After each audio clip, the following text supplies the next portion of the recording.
I was 18 years old when I got married. I belonged to a very conservative family, a Baloch family, where good daughters never say no to their parents. My father wanted me to get married, and all I said was, if that makes you happy, I will say yes. And of course, it was never a happy marriage. Just about after 2 years of getting married, about 9 years ago, I met a car accident. Somehow my husband fell asleep and the car fell in the ditch. He managed to jump out, saved himself. I'm happy for him. But I stayed inside the car and I sustained a lot of injuries. The list is a bit long. Don't get scared. I'm perfectly fine now. Radius ulna of my right arm were fractured. The wrist was fractured. Shoulder bone and collarbone were fractured. My whole rib cage got fractured. And because of the rib cage injury, lungs and liver were badly injured. I couldn't breathe. I lost urinary bowel control. That's why I have to wear the bag wherever I go. But that injury that changed me and my life completely as a person and my perception towards living my life was the spine injury. Many people came to rescue. They gave me CPR. They dragged me out of the car.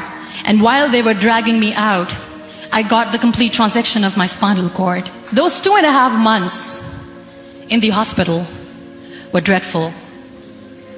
I will not make up stories just to inspire you. I was at the verge of despair. One day, doctor came to me and he said, well, I heard that you wanted to be an artist, but you ended up being a housewife. I have a bad news for you. You won't be able to paint again because your wrist and your arm are so deformed, you won't be able to hold a pen again. And I stayed quiet. Next day, doctor came to me and said, your spine injury is so bad, you won't be able to walk again. I took a deep breath and I said, it's all right. The next day, doctor came to me and said, because of your spine injury and the fixation that you have in your back, you won't be able to give birth to a child again. That day, I was devastated. I still remember, I asked my mother, why me? And that is where I started to question my existence. Why am I even alive? My mother said to me, this too shall pass. God has a greater plan for you. I don't know what it is, but He surely has. And in all that distress and grief, somehow or the other, those words were so magical that they kept me going. I was trying to put that smile on my face all the time, was hiding. It was so hard to hide the pain, which was there. But all I knew was that if I will give up, my mother and my brothers will give up too. I cannot see them crying with me.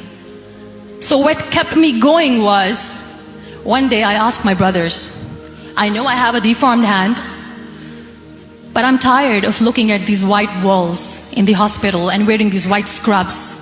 I'm getting tired of this. I want to add more colors to my life. I want to do something. Bring me some colors. Bring me some small canvas. I want to paint. So the very first painting I made was on my deathbed, where I painted for the very first time. It was not just an art piece or just my passion. It was my therapy. What an amazing therapy it was. Without uttering a single word, I could paint my heart out. I could share my story. People used to come and say, what lovely painting. So much color. Nobody could see the grief in it. Only I could. And that day I decided that I'm going to live life for myself. I am not going to be that perfect person for someone. I am just going to take this moment and I will make it perfect for myself.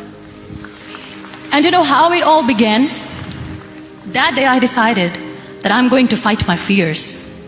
We all have fears. Fear of unknown, fear of known, fear of losing people, fear of losing health, money. We want to excel in career, we want to become famous, we want to get money. We are scared all the time.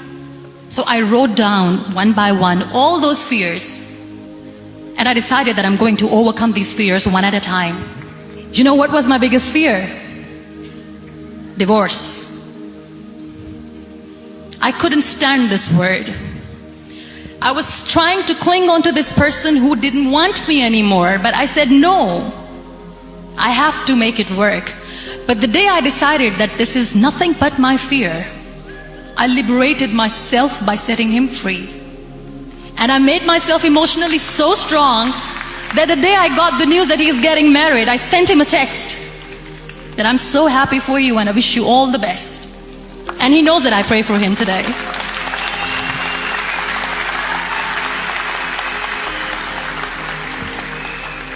My biggest fear, number 2, was I won't be able to be a mother again.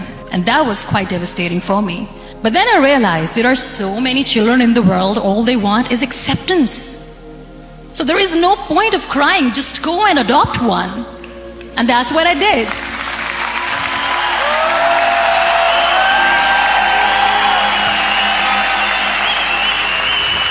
I gave my name in different organizations, different orphanages, and I waited patiently. 2 years later, I got this call from a very small city in Pakistan. I got a call and they said, "Are you Muniba Mazari? There is a baby boy and would you like to adopt?"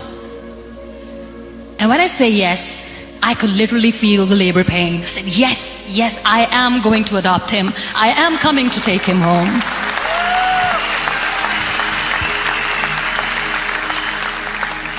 And that day, I was 2 days old, and today he's 6. You know, when you end up being on the wheelchair, what's the most painful thing? That's another fear that people on the wheelchair or the people who are differently abled have in their hearts, but they never share. I'll share that with you. The lack of acceptance. People think that they will not be accepted by the people because we, in the world of perfect people, are imperfects. So I decided that instead of starting an NGO for disability awareness, which I know will not help anyone, I started to appear more in public. I started to paint. I always wanted to. I have done a lot of exhibitions. I'm Pakistan's first wheelchair-bound artist. I have done a lot of modeling campaigns, different campaigns for brands like Tony and Guy. I decided that I'm going to join the national TV of Pakistan as an anchor person. I became the National Goodwill Ambassador for UN Women Pakistan, and now I speak for the rights of women, children. We talk about inclusion, diversity, gender equality, which is a must. I was featured in BBC 100 Women for 2015. I'm one of the Forbes 30 under 30 for 2016. We have this amazing fantasy about life. This is how things should work. This is my plan. It should go as per my plan. If that doesn't happen, we give up. So my dear friends, let me tell you one thing. I never wanted to be on the wheelchair. Never thought of being on the wheelchair. I was always aspiring to do bigger things, but had no idea that for that I have to pay the price to be where I am today. It's a very heavy price. This life is a test and a trial, and tests or trials are never supposed to be easy. So when you're expecting ease from life, and life gives you lemons, then you make the lemonade, and then do not blame life for that, because you were expecting ease from a trial. Trials make you a stronger, better person. Life is a trial, and with time you realize that. It is okay to be scared. It is okay to cry. Everything is okay, but giving up should not be an option. They always say that failure is not an option. Failure should be an option, because when you fail, you get up, and then you fail, and then you get up, and that keeps you going.